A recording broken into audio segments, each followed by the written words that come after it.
गुरुमुखों, मानुष जन्म बड़े भाग्यों से जीव को मिला है।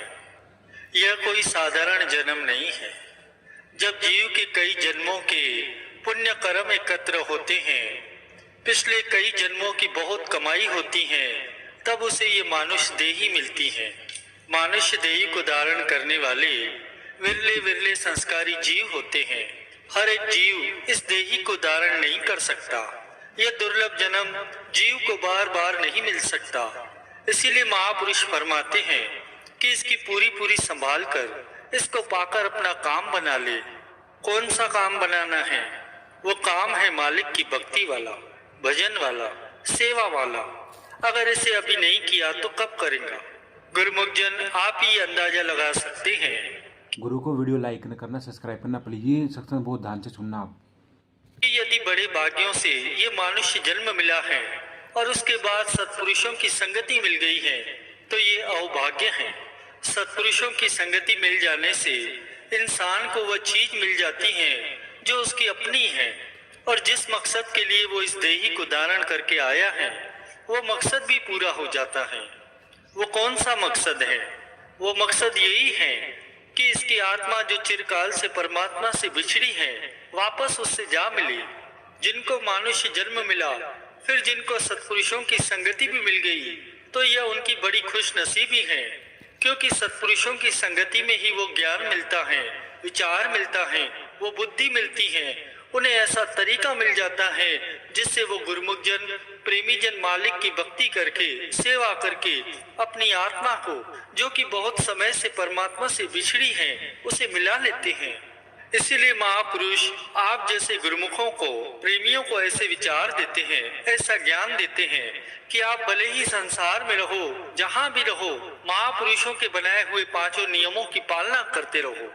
गुरुमुखों, इन नियमों की पालना करने से बहुत ही लाभ है। कौन से लाभ है? वो भक्ति का लाभ है। इन्हीं नियमों का श्रद्धा, प्रेम, विश्वास के साथ पालन करने से ही भक्ति मिलती है और जीवात्मा का कल्याण होता है। यह एक सौभाग्यशाली अवसर है जो कि गुरुमुखों को ही मिला हुआ है, इसलिए इससे पूरा पूरा लाभ उठा लो। श्री आरती, पूजा, सत्संग, सेवा, सिमरन और ध्यान, श्रद्धा सहित सेवन करे, निश्चय हो कल्याण। महापुरुषों ने ये गारंटी दी है कि इस अवसर को प्राप्त करके जो पूरा पूरा लाभ उठा लेगा, इन पांचों नियमों को हित चित्त से नित्य प्रति करेगा, उसकी सूरत मालिक के चरणों में लगी रहेंगी। आखिर में जहाँ सूरत लगी रहेंगी, वैसे ही विचार होंगे। गुरुमुखों को वही सौभाग्यशाली अवसर मिला है कि वे जहाँ भी रहते हैं, जिस प्रकार भी रहते हैं, भक्ति के पांचों नियमों की पालना करते रहें। इस प्रकार उनकी आत्मा का कल्याण होते हुए देखकर, मनुष्य जन्म के मकसद को हासिल करते हुए देखकर महापुरुषों को बहुत ही खुशी होती है। गुरुमुख जन नित्य प्रति श्री आरती पूजा भी करते हैं, सेवा भी करते हैं, सत्संग भी श्रवण करते हैं और सिमरन ध्यान भी करते हैं, जिससे उनके लिए यहाँ भी सुख शांति का साधन बना है और आगे के लिए मालिक की दरगाह का रास्ता भी खुला है। इससे गुरुमुखों पर महापुरुषों की बहुत ही प्रसन्नता बनी है। गुरुमुखों, ये संत महापुरुषों के पावन वचन भी हैं कि जैसा विचार वैसा आचार। इसीलिए सदाचारी बनने के लिए शुभ विचारों को मन में जगह दो। संसार में कई उपकार का कार्य करते हैं, कई गरीबों के लिए भोजन का प्रबंध करते हैं और कई नग्न व्यक्तियों को वस्त्र पहनाते हैं, कई तो रोगियों को औषधि देते हैं, कई विद्या दान के लिए धन व्यय करते हैं। ये लोग श्रेष्ठ पुरुष हैं, परंतु सर्वश्रेष्ठ संत सत्पुरुष हैं, जो ऐसा दान प्रदान करते हैं जिससे कामनाओं का नाश होता है और आत्मा तृप्त होती है। हृदय की बगिया को प्रभु नाम के पानी से सींचते रहो, तो वह सदा हरी भरी रहेंगी और नेकी की सुगंधी बिखेरते रहेंगी। सदगुरु के वचनों को कभी भूलकर भी नहीं भुलाना। यदि कभी भूल भी जाओ तो तत्काल सदगुरु से क्षमा मांगकर गुरु वचनों पर चलना शुरू कर दो। मन की आशाओं से सदा स्वतंत्र रहो। परिश्रम अधिक से अधिक करो, चिंता बिल्कुल न करो। जिस कार्य से दरबार की उन्नति हो, उसमें जितना भी परिश्रम हो, सब सार्थक है। भक्ति मार्ग की सर्वश्रेष्ठता सेवक को सदगुरु की आज्ञा पर चलना है। कार्य तो सब भगवान करते हैं और यश मिलता है सेवक को। उदाहरणतः कार्य तो सब भगवान राम की कृपा से हुए, परंतु यश मिला हनुमान को। कार्य तो सब भगवान कृष्ण ने किए, परंतु यश मिला अर्जुन को। इसलिए सेवक को चाहिए कि अपने गुरु की आज्ञा पर दृढ़ता से चलता चले, ताकि उसके भी सब कार्य पूर्ण हो। सत्य असत्य विचार न कीजिए, गुरु को कथन मान सब लीजिए। इसी में ही गुरु भक्ति का संपूर्ण भेद समाया है। अपनी बुद्धि और चतुराई का परित्याग कर दो। दिल में सबके हित की चाहना रखो। किसी को अच्छी बात समझानी हो तो उचित समय देखकर तब समझाओ जब उस पर प्रभाव हो। स्वयं में ये संकल्प परिपक्व करो कि जिस तरफ मेरे मालिक का रुख होगा मैं उसी तरफ जाऊंगा। लाभ हानि विचारने की मुझे क्या गरज। धैर्य से भीतर से आत्मा की ध्वनि सुनाई देती है, और जो भी कार्य करो प्रथम आत्मा की आवाज आती है, उसके बाद मन की। सद्गुरु के वचन इस मार्ग में आश्रय लेने के लिए टेक, अंधकार में प्रकाश, शत्रु से बचने के लिए शस्त्र तथा धोखे से बचने के लिए रहबर है। तुम विश्वास करो कि सद्गुरु मेरी आत्मा है।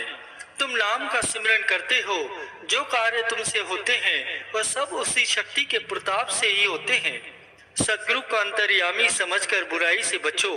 यह विश्वास रखो कि मैं जो कुछ भी करता हूँ सद्गुरु चैतन्य पुरुष हैं, सब कुछ देख रहे हैं। उनसे कुछ भी नहीं छिपा, वह सब कुछ जानते हैं। हर समय अपने श्वासों पर दृष्टि हो। एक श्वास भी मालिक की याद के बिना व्यर्थ न जाए, ताकि ये श्वासों की पूंजी सुरक्षित रहे। सेवक को मान हो तो सदैव यही हो कि मुझे तीनों लोकों में किसी का भय नहीं है। यही पूर्ण विश्वास है तो संसार की कोई भी हस्ती तुम्हें भयभीत नहीं कर सकती। सत्संग संजीवनी बूटी है। जिस समय सत्संग हो ध्यान से सुनकर अमल करो। बोलने वाला चाहे कोई भी हो, परंतु उन्हें प्रेरणा तो मालिक की ही होती है। तुम वे वचन गांठ बांध लो तो तुम में परिवर्तन अवश्य ही आएगा। जो आदमी बादशाह को प्रिय होता है, दुनिया उससे कितनी नम्रता से चलती है, और जो रूहानी बादशाह संत सद्गुरु को प्रिय है, उसका मान तो लोक परलोक में होता है। मालिक को सर्वव्यापक, अंतर्यामी और सर्व कला समर्थ समझो। संसार के सारे भोग रोग हैं, उन्हें भोगने से आत्मा रोगी बनती है।